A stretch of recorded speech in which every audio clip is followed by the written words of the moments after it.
What's going on, my friend? It's Jeff Newport from ChasingStrength.com. And in today's video, we are discussing fat loss mistake number 6, which is creating new fat cells and eating fat storing foods. All right, so let's get into it. Look, the magic of kettlebell training is, under the right circumstances, that they will stimulate or force your body to burn off stored body fat. Now, sometimes this is slow, and sometimes it's like a fire through a dry wheat field on a hot summer's day. But the key here is twofold. First is using a properly constructed kettlebell workout program. Second is supporting your workouts with the right kind of foods. Okay, let me just say that second one again, because a lot of times people think they can just swing a kettlebell or do clean and jerks with a kettlebell and eat like a trash compactor or a trash disposal, if you prefer. Okay. And that is just not true. In fact, many people fall down face first on this second point. Okay. The right kind of foods practically force your body to burn off your stored and unwanted body fat at proverbial gunpoint. Okay. So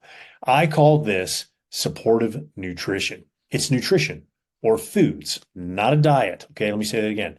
Not a diet. Nutrition, foods that support the proper functioning of your cells and the regulation of your body's systems as a whole, as opposed to foods that clog up your cells and your systems. Okay, so let's dig into it. Foods that make you store fat are processed foods. Now, these are man-made foods and drinks that come in a box, a bag, plastic, or a can, right? So we're thinking chips, potato chips, crackers, cookies, sodas. Okay.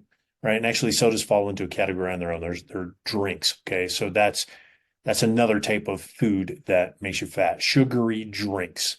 So sodas and high concentrated fruit juices can make you fat as well. Okay. And then finally, alcohol in excessive amounts. Now, there's nothing wrong with a glass of red wine every now and then, but when it turns into a bottle a night or 6-pack of beer when you get home from work, yeah, you are going to turn that 6-pack that you want into a keg. All right. Talking about 6-pack abs there. Okay. So that pretty much covers it. Said another way, processed foods are any types of food found in the aisles of a grocery store. Now, the exceptions are beans and rice. Okay. And some people would argue with whether or not those make you store fat based on, plant defenses and that sort of thing. But let's not go down that rabbit hole. Okay. So these processed foods make you store fat for 7 distinct reasons. 1, they increase chronic cellular inflammation. 2, they increase your chances of getting type 2 diabetes due to glucose intolerance and decreased insulin sensitivity. Number 3, because of number 2, they force your body to create new fat cells because it can't store the glucose or the blood sugar, if you prefer, or let's just call it sugar. All right, glucose in the bloodstream quickly enough because your pancreas isn't producing enough insulin. Okay. And number 4, you destroy your appetite by eating these types of processed foods. Now, let me rephrase that. You destroy your appetite regulation. And as a result, you increase your hunger due to the disruption of your hormones that control your hunger. Okay. So that would be leptin. Okay. That is the number 1 hormone that signals satiety, fullness. Okay. Number 5, processed foods make you crave more of the same types of foods. So you eat more of the same types of foods, which equals eating more calories than you should or need to. Number 6, that creates the eating of all these foods, creates an overfed, undernourished state in your body. All right. So in other words, you're feeding your body empty calories and your body is still starving and or malnourished, which contributes to that feeling of hunger. Okay. In number 7, you can end up crippling your mitochondrial function. All right. So if you recall, mitochondria are your cell's energy generators.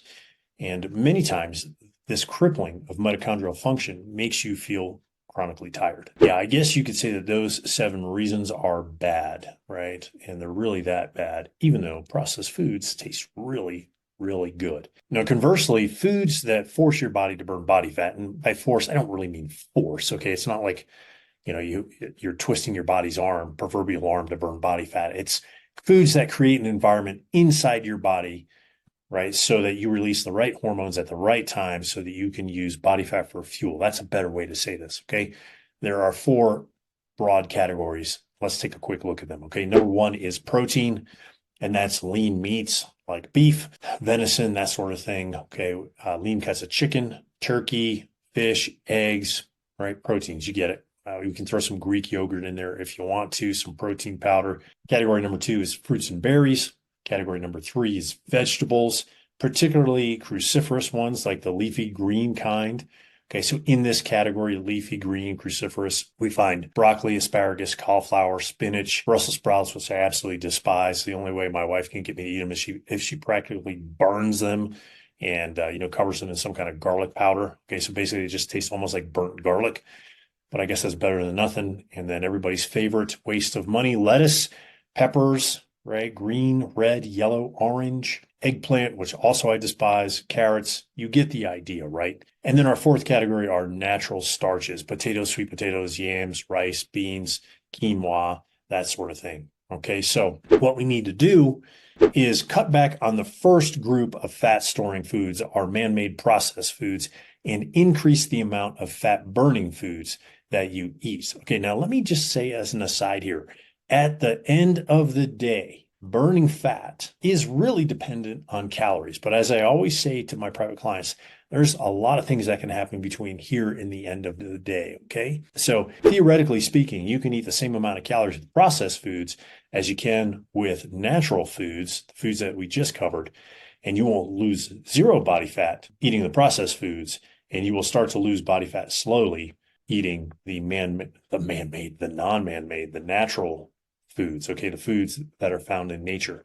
And if you cut your calories, you will lose body fat faster eating natural foods versus processed foods, okay? So hopefully that makes sense. Now, as a result, when you make this switch from processed foods to the natural foods, okay, you'll reverse most, if not all, of the negative processes we discussed earlier in this video, and then you will start burning off stored body fat. Now, that makes sense, right? Yeah, I think you would probably agree with me, okay? Although some people may argue that calorie is just a calorie, and that's a whole nother ball of wax, right? I'll just leave it at this.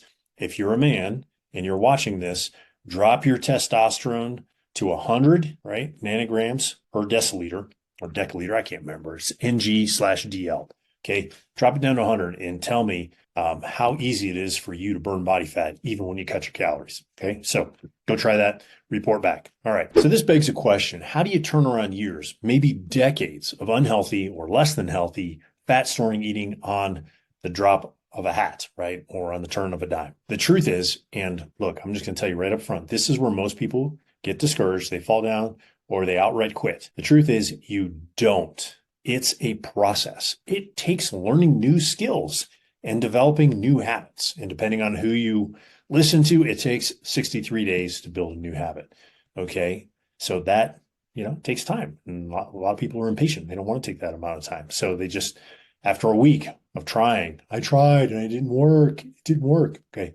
Try harder. Anyway, there's a shortcut to trying harder. It's basically what I call a done for you version. All you do is you get your hands on some pre-built recipe plans. Okay, I'll say that again. Get your hands on pre-built recipe plans. What are those? Well, that is a plan or plans where all the menu planning is done for you. It tells you exactly how much of the natural foods to eat and in what quantities and in what ratios to each other, so you can develop a delicious meal instead of just eating tuna out of a can with some steamed broccoli. Okay, which is absolutely disgusting, but I've done it before and I've lived like that a lot, especially in my early 20s when I wasn't married. So get yourself, or get a hold of, I should say, get a hold of yourself, man. Get a hold of yourself. Get a hold of some pre-built recipe plans. Okay. Now you can go searching for them online, or what I've done is I've got some that I went out and got for you, and I will leave the link for those in the description below these videos. Okay.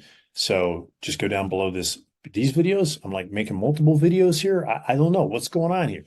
Below this video, go down, read the description below this video, and just pick the one that looks like, it'll work for you. Click on the link, check it out. If you want it, great. It'll really help you out. If you don't, that's great too. Okay. So anyway, I hope you found this video helpful. If you did, click the like button, click the subscribe button if you haven't subscribed already, and share it with a friend who's struggling to lose body fat. Okay. And, sharing is caring, like they say. So until next time, my friend, stay strong.